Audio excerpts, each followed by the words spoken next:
Why a shrine of hypocrisy erect? The false pretense of politically correctness has destroyed the virtue of truthful directness.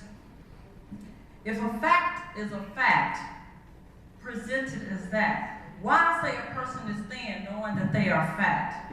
Attempting to politically correct has caused a dramatic effect, truth being honest coded with lies and hidden by the swarming flies. So forgive me if politically correct I am not. Seems like my political manners I have forgot. But I feel what I say, and I say what I feel, so here is the deal. For once, let's get real. Black boys need to grow up. Black men need to stand up.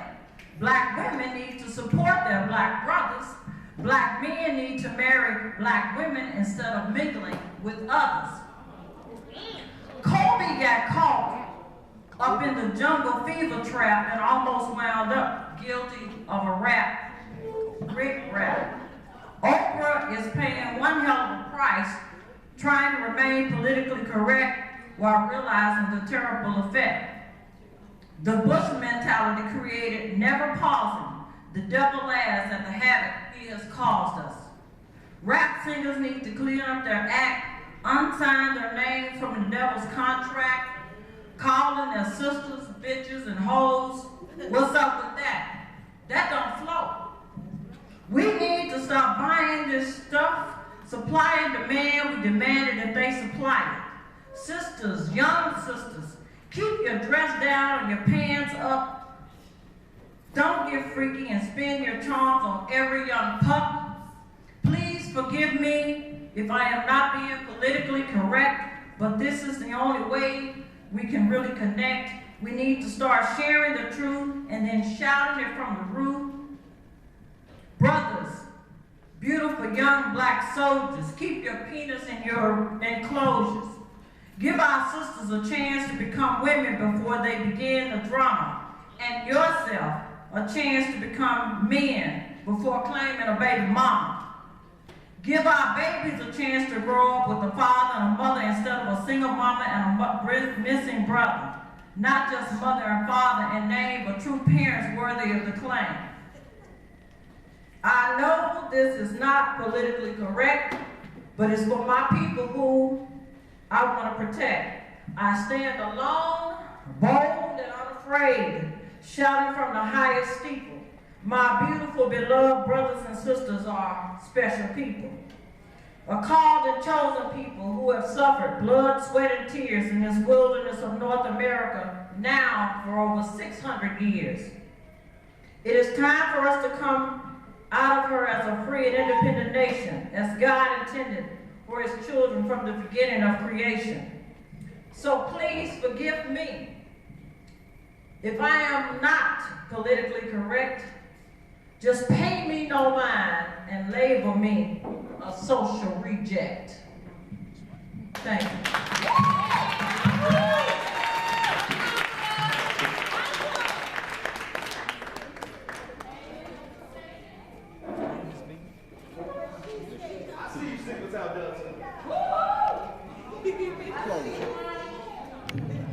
Yeah, let's hear it for Sigma Delta, our host. Yeah. And you guys have a really good chance at $275 for the Advocacy Challenge. That goes to the student organization to do anything they want to. So we'll be awarding that. Those are based on the 2 weeks before each event and the 2 weeks after. So if you really like this event and then you want to have discussion groups, you want to write essays, anything you do for the next 2 weeks after this event in regards to this event that you give me a little bit of proof of, that could be photos or emails or something, let me know what's happening. All that gets you bonus points, so we want each school to have the event with the most impact. So, thanks to all of our good poets coming up. And Octavio's on deck. Kiera Williams, come on up to the stage. Kiera's going to talk about written images. So okay, I see.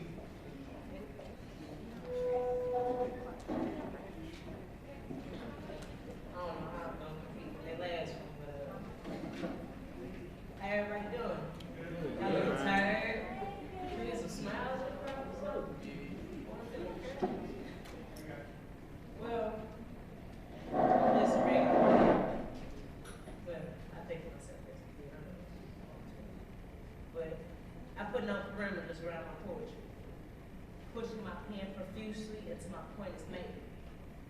Perfectly propelling imperfect thoughts until the imperfections are perfectly portrayed. I like to produce pictures with poetic pieces. Until paragraphs become puzzles that are complete with twisted contortions of unparalleled proportions. May I have permission to consider myself unique? I'm not preoccupied with painting paraphrases or perpetuating prototypes. I proceed to program my pen, projecting the world as an open mic. I purposely push minds to expand. Everything is like a paradox. As a parade whirs around my perimeter, I put on poetry like a pair of socks, pointing to placing thoughts in the mind. Proclaiming my poetry a prefix of life, well, I try.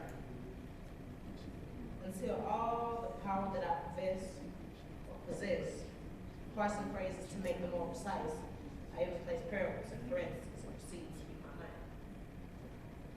Pensively pulling out primary prescriptions, painting pictures for the blind. But at the present, my priority is to present the positivity in things, and to push all probabilities and possibly stimulate the brains. Providing words with very little complexity tells you that I'm poetically inclined. Put to practice what I do with a passion is poetically divine.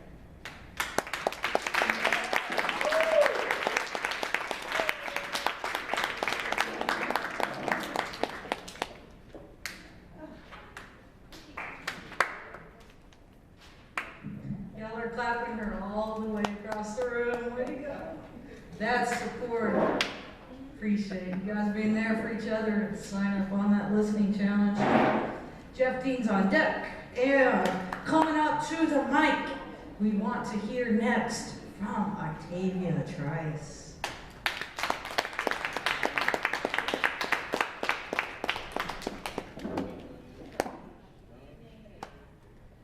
Octavia going once.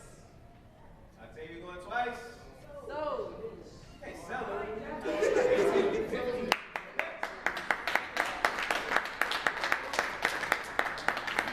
How y'all doing? Hey! Hey, man. What's going on, Chris? What's up, man? Good. Alright, this poem that I got is called Dear School. And what this is about is, school is like my girlfriend. Like, for real, for real. And that's your boyfriend, that's your girlfriend, and we all have ups and downs from school. So I'm like writing a letter. What's wrong for me? I'll put this.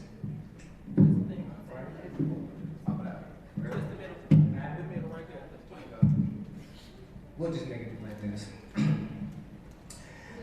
I knew you since I was 4, and quite frankly, I don't want to deal with you no more. I feel that my time's getting wasted. I'm with you every day for most of the day. I think that it's time for some space, miss. And you was wise, you taught me a lot, but now I'm hearing a lot of stuff you taught was a lie. See, your relationship with you, that's like a full-time job. But it's a 7 to 3 instead of a 9 to 5. Nah, it's a 7 to 7. Maybe a 7 to 11, cause the questions you ask me have me up stressing. Now some are easy to figure out, others I gotta research on Google or read books to answer down. I need free time. When you vacation in the summer, that's the only chance I get me time. Mama always, hold on. You take occasional trips in the spring and winter, but you back in the week displeasing a mister. And when I threaten to leave you, mama always tell me I'll regret it and that I need you. Pops always say, son, you must be a fool. The news tell me life will be much easier with you. Don't get me wrong, I value our friendship, but taking it further with you is endless. It got this brother stressful. It seems like it takes 6 years to take our relationship to another level. After 6th grade, I thought pursuing was over. Then you said, only when you give me a diploma. I got you there. You still wasn't satisfied. I wish you could see the anger in this cat's eyes. Now you want a degree from this nigga? Shoot, the thermometer's got that. You hot, change the temperature. Because I care for you, I'm going for it. They say when I get it, I have nothing to show for it. They say when I get it, you'll leave me, and I'll be a bachelor. Tell me that's just gibberish. Tell me when I get it, things will get better. They say when you get mad, you make people pay back all the cheddar. You belong to them. You was real jealous of scholarship. Your heart was so cold to them. You can't say that I didn't want to be with you. I sacrificed a lot just to be with you. While my homeboys that ain't mess with you was out kicking it, I was working with you, trying to handle business. And you ain't that cruel, cause I do thank you for all the wonderful people you introduced me to. I shed a tear twice, cause you did give me some of the best years of my life. More good times than bad, but every relationship has a drag. Sad to say, we're at that. I'm so stressed, just let me be. I'll be back to normal in several weeks, and I'm sorry for upsetting you. We don't call them anniversaries, we call our tested time semesters. Oh, my bad. You made me a smarter man. I love you for that. But when I get chances to leave, I always end up coming back. I know people you used to talk to. They graduated from you and never again spoke to you. Tried to make it in this world and realized you a loyal chick that helped them get by. You know people in high places. So putting you down as a reference is why a lot of them made it. And just to prove that I won't leave you, I'm steady pursuing you till I become a teacher. I'm sorry for taking my anger out on you. I'm just stressed. I hope you can understand. I love you, school.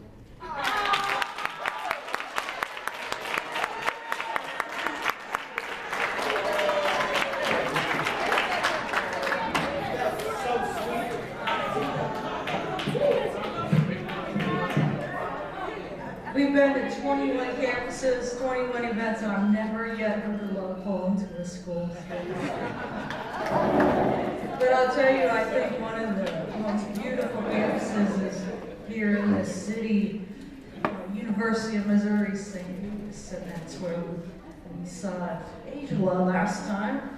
And she is coming up next, and on deck is J-Lo. So give Angela the star. She's coming up with the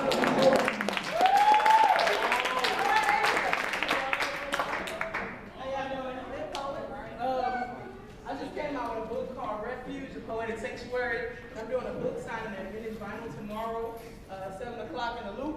Y'all familiar? I got some flyers too. I just want to put that out there.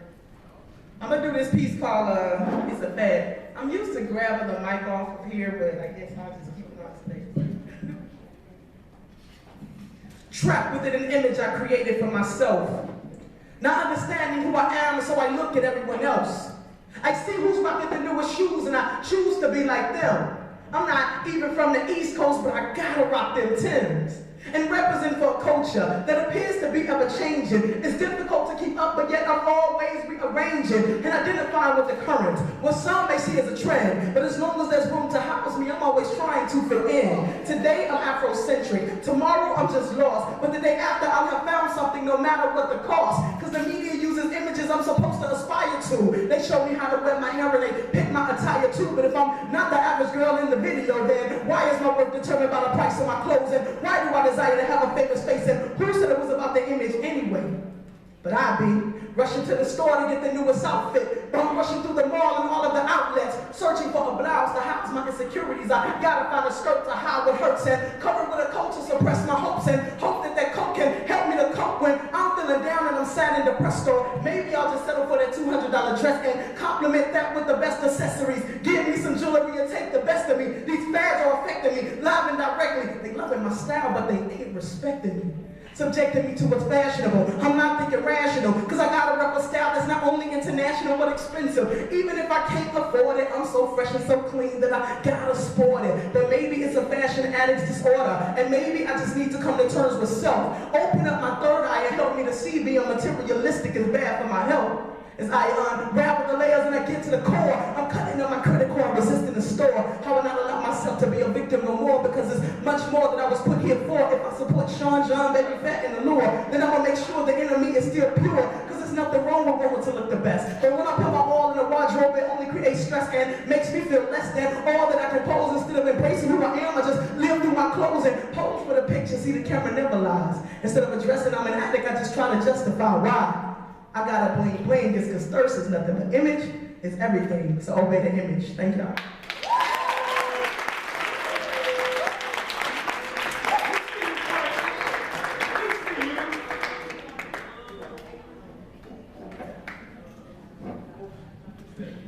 She didn't put a title on that poem, so I was just going to borrow one of her last lines about obey the image.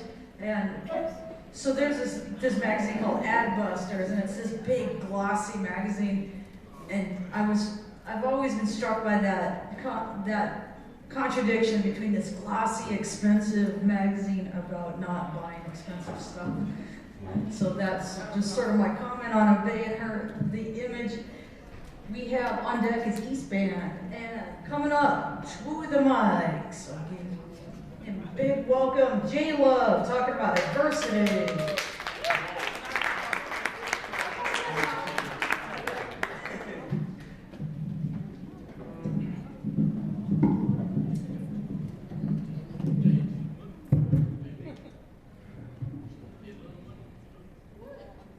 Hey, I'm feeling you, and not just to be feeling you. See, I'm interested in your intellect, just trying to get a feel for you. Secretly wondering what we could turn this feeling into, and wanting to grow so close to the point I can literally feel for you. Hi. Yeah, I mean, I responded with a hi back, but I wanted to be like, hi. I love you, you're gorgeous, a beautiful angel. I'm at a beautiful angle, face to face with your perfectly placed features. And wow, you even have beautiful ankles, and your breath smells minty as ever. A great compliment of how beautifully positioned your teeth is. But then I thought about it, and maybe that isn't really the smoothest move. I keep hearing that smooth is cool, but you know I'm like the biggest geek, so in my mind I'm hyping myself up like, don't mess this up, it's gotta be the smoothest move. And yes, I said the smoothest move, don't judge me, I was nervous. So I decided to stick with, hi, my name is James, and it's a pleasure to meet you.